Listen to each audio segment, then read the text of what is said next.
Hi, this is Mickey Harris, and today we're going into Photoshop and we're taking a look at the toolbar as well as the workspace.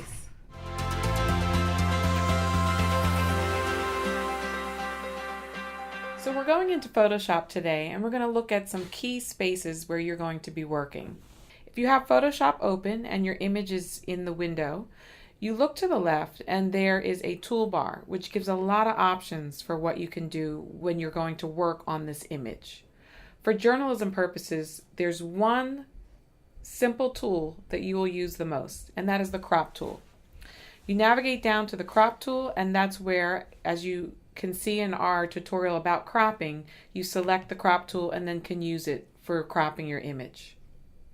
When you select on the crop tool or any other option in the toolbar, options appear at the top that allow you to look at ratios specifically for cropping, also adding in dimensions and looking at other things that you can do for cropping. If you were to actually then select something, let's say the text tool or one of the other options, you then have options specific to that tool. What's great about this is with Adobe, you have the toolbar in Photoshop and it looks the exact same in the other software options within Adobe products. So if you're an illustrator, if you're in Premiere, you're going to be able to have access to the same exact toolbar. So now let's go up to the menu bar. The menu bar has different options, and when you look at them, there are tons. With journalism, there are going to be a few that I want to show you. Under File, that's where we're going to be looking at the Save As. You also go to File Info.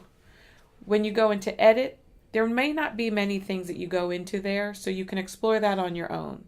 With journalism, we don't use Edit really.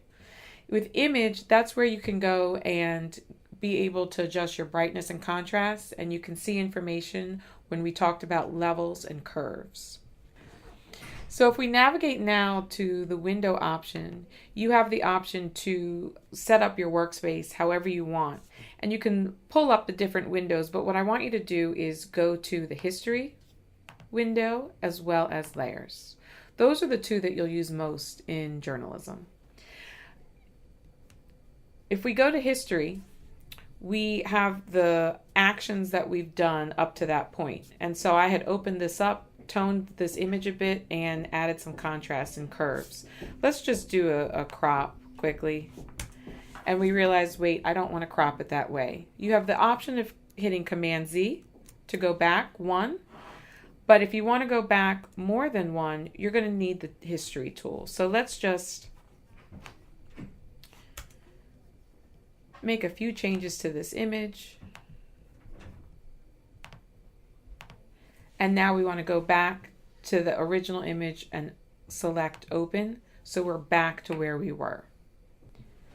So today we talked about the toolbar as well as the menu bar. I encourage you to go in and to look and see the different options you have with the window options with customizing your workspace.